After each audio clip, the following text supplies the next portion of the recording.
Hello and welcome to The Nation. You're with me, Tamina Kalji, coming live from the Bernama News Channel studios where it is all about you. Now, GE14 on that fateful May 9th.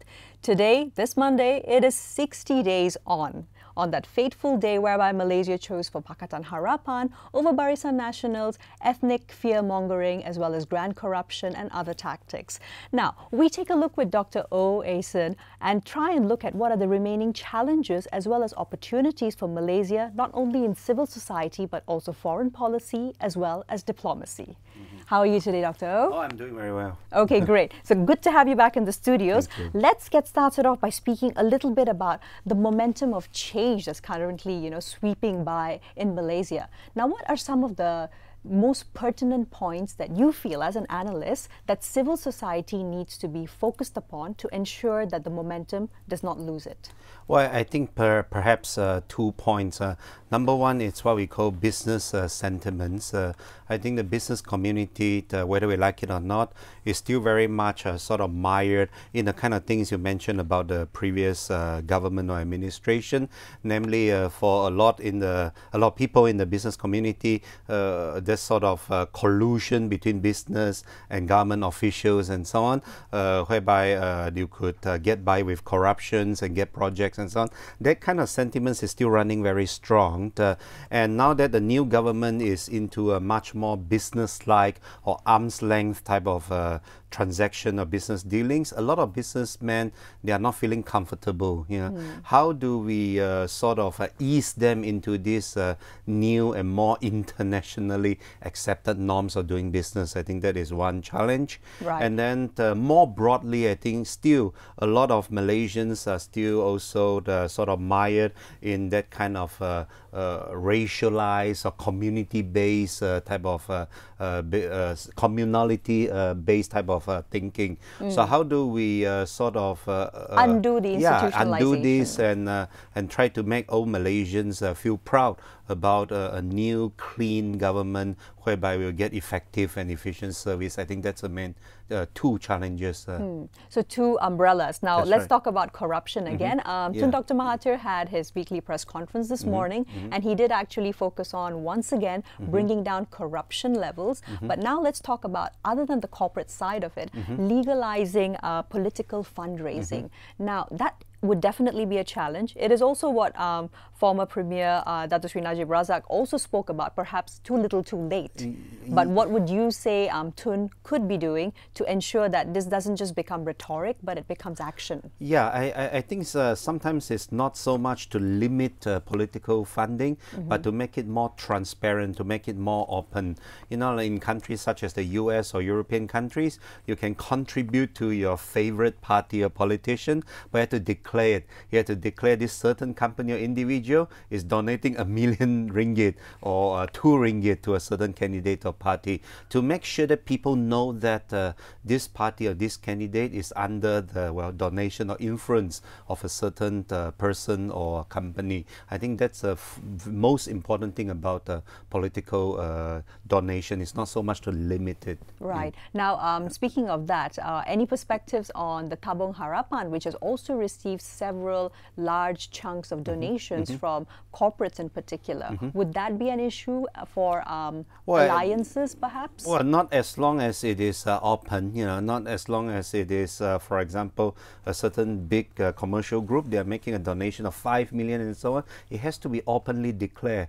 It cannot be you just deposit money in there and mysteriously that tabung becomes billions of dollars, right? Right, Yeah. fair point. Now, moving into freedom of speech, which is also definitely a point that civil society in Malaysia has been fighting for. We move into several laws: the Anti-Fake News Law, Communications and Multimedia Act, the Printing Presses and Publishing Act, as well as, of course, the infamous Sedition Act. That's right. Now, how will it assist Malaysia if these acts are actually repealed? Because that is what the push is for. Yeah, I think the push is certainly for these acts to be repealed, perhaps, one by one, or it would be nice if they're all repealed at the same time, right?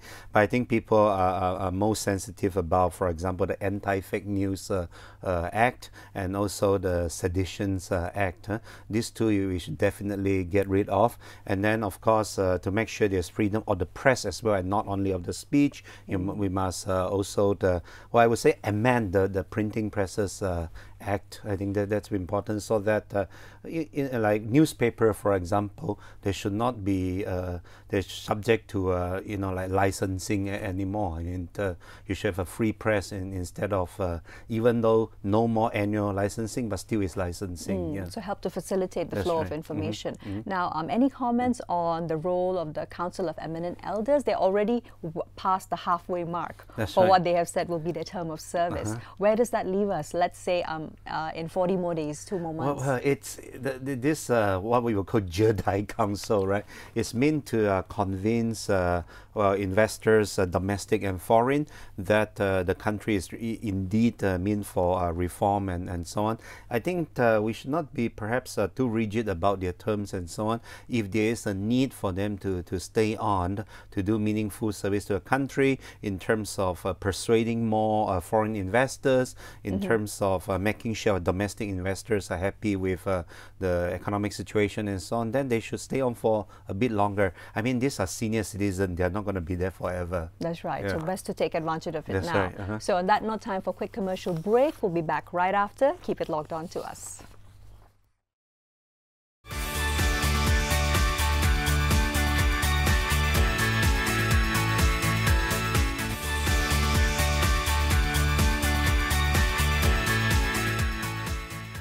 Welcome back to The Nation. So today we've been speaking to Dr. Oason on the challenges as well as opportunities concerning Malaysia, civil society, diplomacy, as well as foreign policy. So Dr. O, now let's move into institutional reforms. Right. Now there are several arms under institutions which have been identified needing immediate reform. Among those, of course, we have the Anti-Corruption Commission, the Attorney General's Chambers.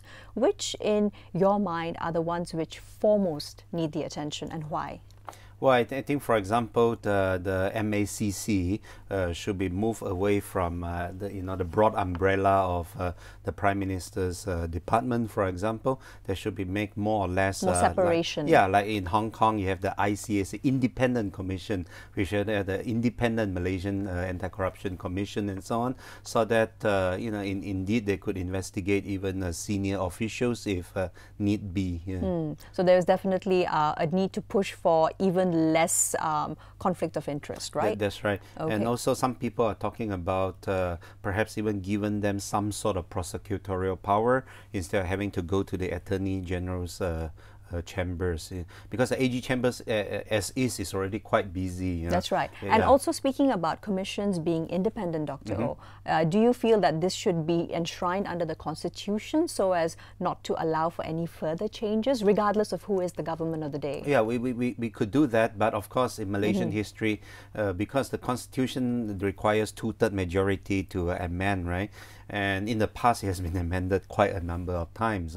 If you are really serious about making the Constitution to be, the provisions to be more permanent, then you have to have, shall we say, additional obstacles to for the amendment. For example, 2/3 majority in Parliament, in both houses of Parliament, plus maybe 2/3 of the several states has to ratify this constitutional amendments. Then you should make it more permanent. Yeah. That's right. That's definitely a point over there. Now, shifting the focus back to a couple of controversies in civil society, in particular the issue of the child marriage, which happened in Gua Musang, Kelantan, and also we have the issue of Youth and Sports Minister Syed Saddiq, who's coming out right now to say that he did not in fact hire Numan Hanafi as an assistant, who is a proclaimed LGBT not just himself personally, but also a supporter. So what does this tell us about the dichotomy as well as the struggle which is currently ongoing in Malaysia? Well, yeah, now that we have a change of government, a lot of, shall we say, social issues, which previously we don't quite discuss and even swept under the carpet and so on, are now coming to the fore.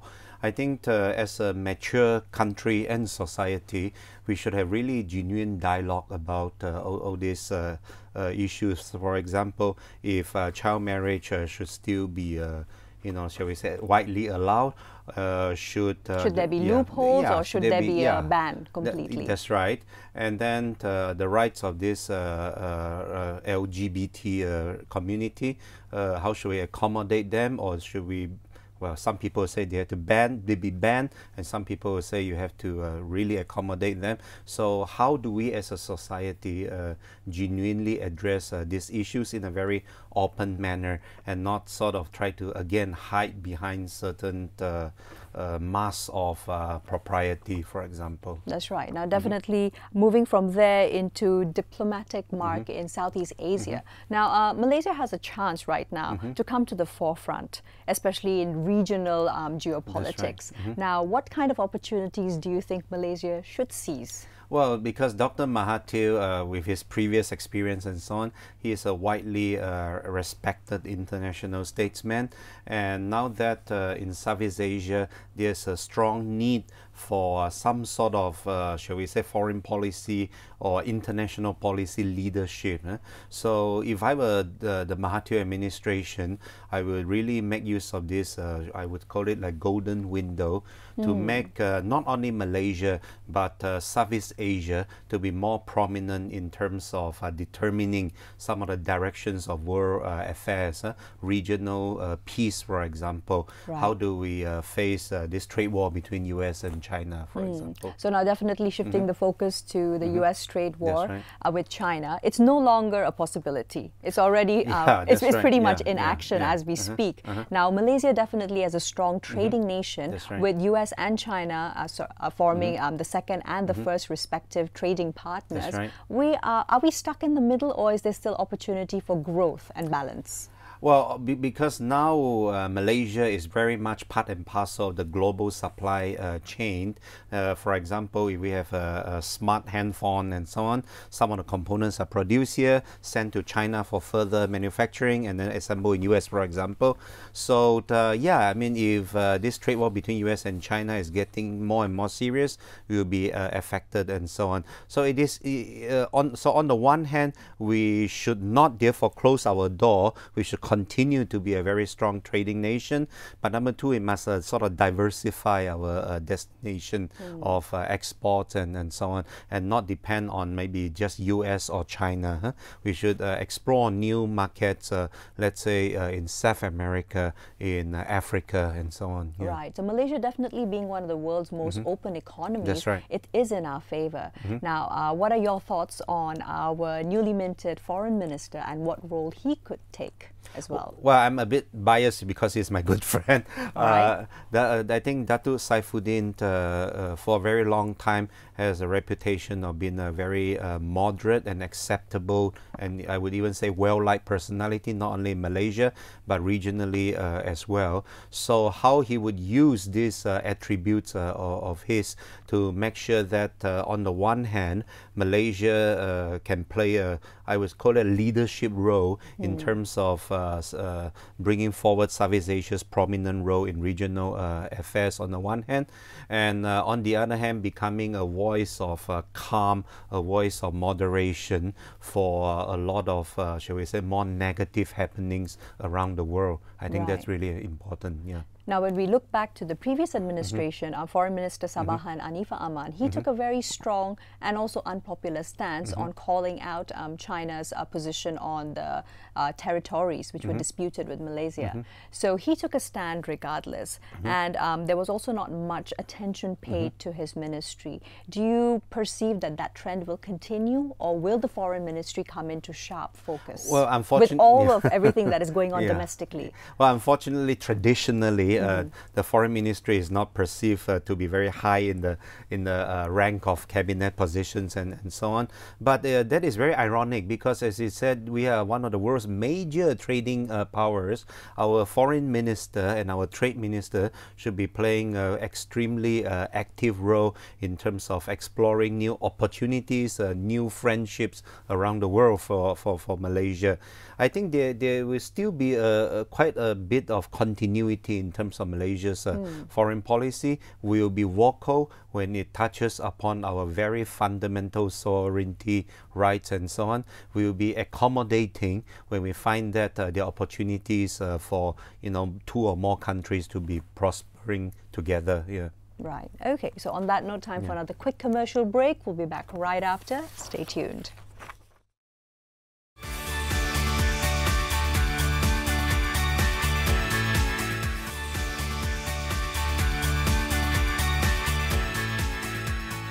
Welcome back to The Nation with me, Tamina, and we are speaking to Dr. Oey Sin on some political challenges as well as opportunities for Malaysia as far as diplomacy and foreign policy is concerned. So, Dr. O, we were speaking about the ongoing trade war in US versus China. Now, in the US itself, is this perhaps going to backtrack the US back to isolationism, which is what we saw right post-World War I? And what would that bode for a trading partner with as big a volume as Malaysia, dependent on American trade?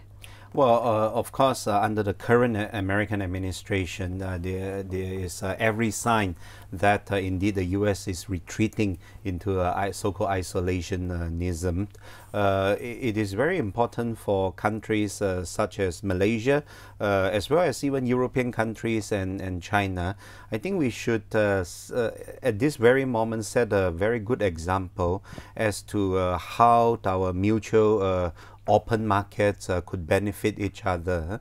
I think if a lot of US voters come to the sense that an open market is better for their prosperity than a closed one, then of course they will vote accordingly, right? Let's say in 2 years' time. So therefore, we should not follow the US sort of lead in terms of also retreating into isolationism. Absolutely not. Malaysia with our porous and open borders. Indeed, we should work harder with our European partners and with China, India, and so on. Right. Now, shifting the focus to Beijing, our largest trading partner. Now, also, former Prime Minister Dr. Sri Najib Razak, he offered Beijing infrastructure deals, which put Malaysia at a significant disadvantage. A few of these have already been rolled back by Prime Minister Tun Mahathir. But now, what does this also mean about the continuation of the relationship between Beijing and KL? Well, the so-called Sino-Malaysian relationship, I don't think it will be ruptured just like this, obviously. You see, Dr. Mahathir, his experience of investment is such that foreign investors will set up factories and create jobs, have some technology transfer and so on. He preferred that model of investment. China's investment model has a emphasis on infrastructure building and so on. So how do these two models sort of accommodate each other? That's right. I think would be the main focus of his discussion in his forthcoming trip to China. That's right. So finding that sweet spot. Now, across the causeway, Tun Mahathir has also cancelled the agreement to build a high-speed rail link, which was a pet project of Singaporean Premier. Now, is that going to influence further, Singapore-Malaysia relationships, and is it going along a positive path or one that might, become a little bit more frosty? I think the high-speed rail thing, I think both countries would still like to have it. It's just that we are very forthright nowadays. We simply cannot afford it at this moment. The capacity is not available. Yeah, number one. And number two, our national debt is skyrocketing. If you put on top of that, additional expenditure is just a black hole of an expenditure. At the moment. In future, when we are back to normal, we are not that highly indebted. Yeah, it could definitely be re-explored and so on. Relationship with Singapore, I think it will still be very much business-like. Let us not forget, at the same time that the HSI is cancelled, almost the next day, Malaysia also withdraw this so-called review of the ICJ, International Court of Justice, decision on Pedra Branca. That, I would think, is a signal of goodwill to Singapore. That's right. I mean, that's a domino effect, but one that is also positive to a certain extent. So, of course, the facts and the figures, they were calibrated during the previous administration. That's right. And how do you feel from an analyst point of view they were able to give it the green light when by it really is in the red, looking at it under Pakatan Harapan? You mean the projects? Yes, that's right. Well, and so many of them, and not just one or two. Yeah, I think the current government adopts a much more realistic calculation on all these different projects. I don't think the so-called stop work order for some of these projects is a gesture of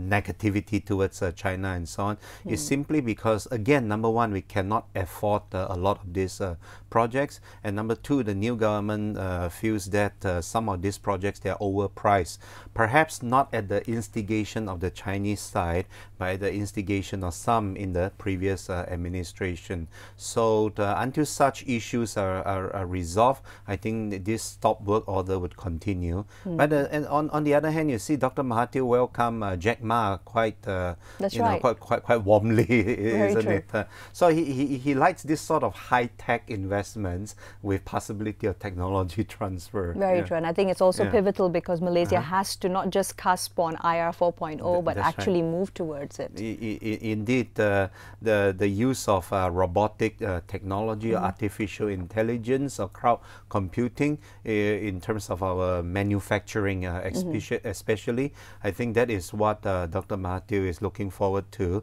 when he visits Japan, when he visits China, when he warmly welcomes Jack Ma, for example. That's right. Now, casting our net a little bit further, Datuk Sri Anwar Ibrahim, who was of course jailed in 2015 and recently released, he's been no less shy about expressing his opinions on world views, world affairs. He's currently, of course, undergoing surgery in Turkey, but just slightly before, he also congratulated Turkish Premier Erdogan, who quite speciously won the elections over there. So what does that tell us about any entrails of the direction of future foreign policy, perhaps? Well, Malaysia has always enjoyed a very cordial relationship with Turkey, and that is because for the longest period of time, Turkey, just like Malaysia, is considered to be one of those moderate Muslim majority but still multiracial countries around the world. So very naturally, these two countries are very close to each other, and I think during Datuk Sri Anwar's incarceration, the Turkish authorities and people, they were very friendly towards him. So as a gesture of thank you. Of goodwill as well. Yeah, that's right. He's also, of course, been visited by Premier Erdogan himself. Right. Now, I'm moving the focus to Indian fugitive Zakir Naik, who's also quite recently, quite easily, we must say, gained an audience, a private audience with Tun Mahathir. What does that speak about, the stance as well? I mean, on the one hand, you have a man who's being requested by his country of origin to be extradited. And on the other hand, you have Malaysia saying that, well, we'll allow him, the privileges of a PR holder in the country. Well, which should take precedence foreign policy-wise.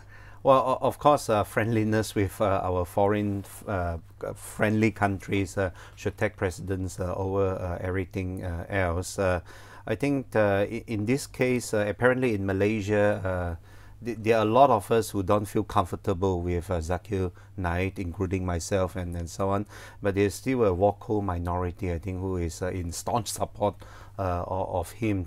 And again, just like these issues of LGBT, issues of child marriage and so on, whether we as a nation should embrace more diversified opinions, or should we stick to only one orthodox sort of number one opinion or interpretation? I think really we should have a national sort of dialogue on this. Yeah. Absolutely. Yeah. So I think that fortunately that brings us to the end of the time we have with you. Thank you so much, Dr. O. It's been a pleasure. Thank you. Absolutely. So there you have it, a roundup on 60 days after Pakatan Harapan took over power come May 9th. So I'm Tamina Kauji signing off on The Nation. We'll see you again next time.